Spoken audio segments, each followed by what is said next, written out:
All right, in this episode, we talk about how the football can teach a proper arm action. When to and when not to use the rice bucket.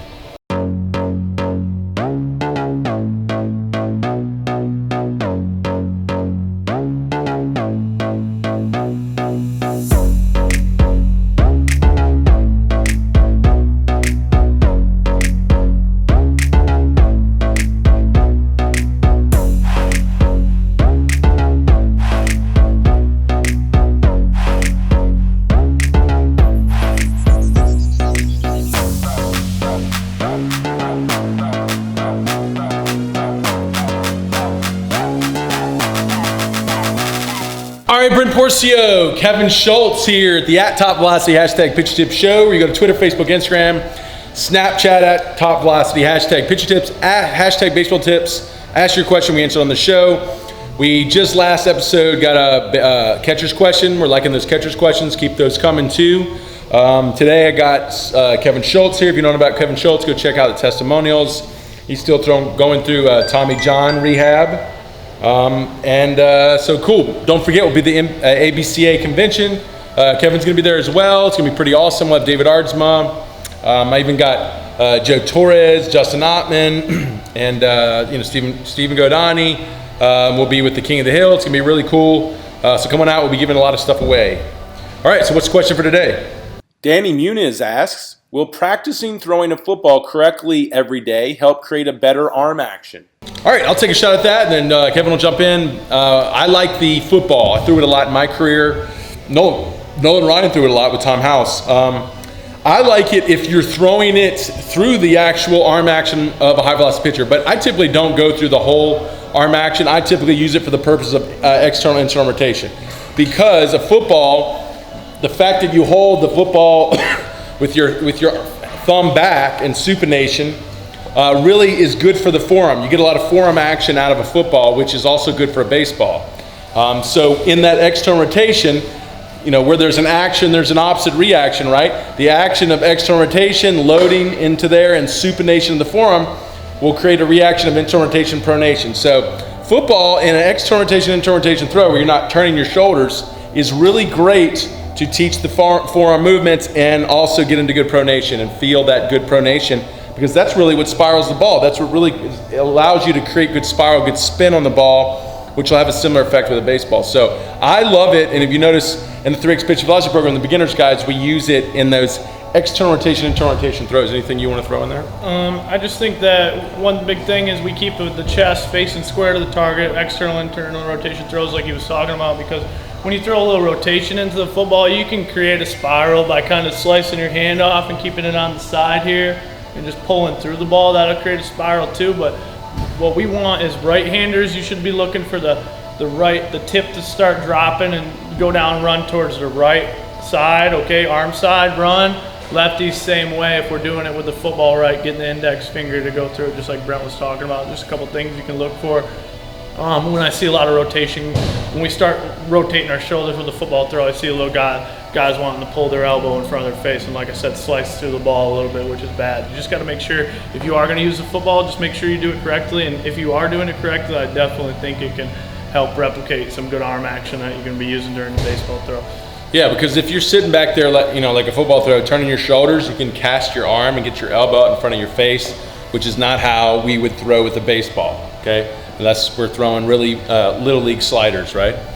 We want to get that external rotation, elbow to ear, trunk continues to move forward, and then we break into internal rotation, and that elbow pretty much at that point, when it moves into internal rotation, it doesn't continue to move forward, which you can do easily with the football. So to avoid that, like we're saying, just keep chest open, external rotation, internal rotation. Elbow, how it should stay at shoulder height. You want to show them? Yeah, you want to show them? Okay. So guys, when we go here, if you feel like the elbow goes down at all, you're not throwing the football correctly, okay? The elbow has to stay here, even go up a little bit. My elbow should go up in my finish, not down here and pull into a valgus position. Here, we want to stay here, pronate through and get rid of it here, index finger down, okay? Yeah, so that's what we focus on. We'll see guys, if guys are pushing the ball, we see that adduction and the push. We want to see the adduction or abduction as it goes up, and then as it turns over, it stays in that abduction, okay? And that just, all we're getting is basically rotation in the cuff, which is that external, internal, and the good rotation in the forearm with supination, pronation. You know, a lot of guys don't know that. When you watch a pitcher, they don't fully supinate, but they still don't stay neutral. A lot of guys think when we cock the arm, we stay neutral with the wrist. When the arm's cocked, and then we go into shoulder rotation, it swivels the forearm into a little supination, okay, as we externally rotate. And then as it internally rotates, that's what causes it into pronation. You have to understand, if you're gonna get pronation, you had supination. You had forces in supination. That's what created the unload in pronation. So you should be seeing that with the football, and that will actually help you train it if you don't do it that well with the baseball, which is healthy for an arm. Next question. Mike O'Brien asks, what do you think of rice bucket for Tommy John prevention? Kind of an ironic question. Kevin's gone through Tommy John surgery. I'll just say quickly, rice bucket is good for joint integrity. I'll leave it at that. You want to add to it?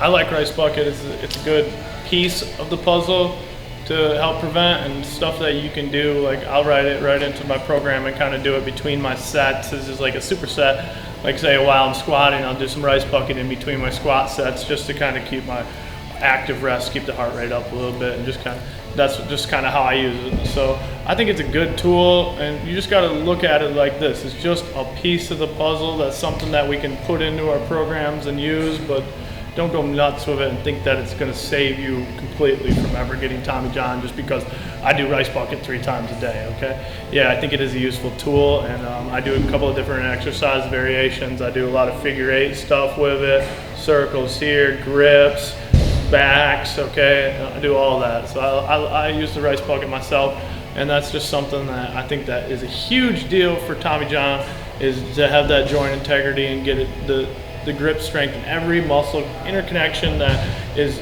anything that connects inside that elbow joint. It can be helped with that. So I think that, yeah, good stuff. But most guys have UCL damage because of overuse, poor mechanics, poor physical fitness. Overuse is a big problem with that. Yeah. And the problem is in your trying to deal with physical fitness, which is also another issue to any arm injury, is that you can over-rep and you can overtrain. And you can easily overtrain and over-rep in any exercise, specifically a rice bucket exercise with forearm routine, to where you're just fatiguing it, and then the next day it's really not even fully recovered, and you're out there throwing as hard as you can. That could cause more damage than good in that moment. Great right? point. Yeah, I don't think that you should do it and be like, all right, I'm gonna do some rice bucket and then I'm gonna go throw. If you think about anything, anytime we pronate the wrist or supinate the wrist, all right, we're putting UCL stress, okay? Anytime we go here, twisting the doorknob like this is putting UCL stress. So if I'm doing that rice bucket constantly, doing this, thinking that it's gonna strengthen my arm, yes, it's kind of like lifting. If I'm beating it down a little bit, my legs aren't gonna be as strong, okay? If I'm squatting all the time and breaking down my legs, okay, I wouldn't wanna do something that's gonna put a lot of stress on them with that, okay? I wouldn't want to try and go run my max 40s after I just got done working out, or a 100-meter race, okay? I'm going to put myself at risk for a possible injury if I'm doing that. So same thing with the rice bucket. If I'm doing a bunch of UCL stressing things to kind of get it to react and strengthen up, but then I go throw and put it underneath more stress, that's a time when I could get injured. So yeah, and the flexor mass has a lot of it contributes to a lot of the protection of the elbow with the UCL. It's something like almost 50% of the load is handled by the UCL or the flexor mass. So if that flexor mass is fried, then it's not going to be able to do its job, which is to protect the UCL. So if you fried it from too much overtraining in the joint and say rice bucket work or whatever, you wouldn't want to go in and then try to throw the hell out of the ball the next day in some competitive game. So you got to be careful, because lifting, exercises, joint integrity training, all that will support health on the field, but it also can hurt or cause more damage if you don't give your body time to heal and recover. For the purpose of the training is to break the body down so then it can heal and come back stronger. But if you haven't given it time to do that, and then you go on the field, you actually can cause more damage than support in that area. So be very careful of that, and that's why coming down here and letting us program for you, or getting the 3X Pitching Velocity program, we're gonna, with our experience of doing that, we're gonna tell you or show you or give you the program that lays it out the best so you don't fall into that overtrain. Absolutely. All right, good question. If you have another question, Twitter, Facebook, Instagram, Snapchat, at Top Velocity, hashtag pitching tips, hashtag baseball tips, hashtag catching tips. Ask your question, answered on the show. And if you haven't already, go to topvelocity.net, check out our programs, 3X, 2X programs. Position players are 2X. Pitchers are 3X programs. If not, check out our camps. We got camps coming up, 3X Velocity camps. And we'll see you in Nashville, the ABCA convention. All right, see you in the next episode.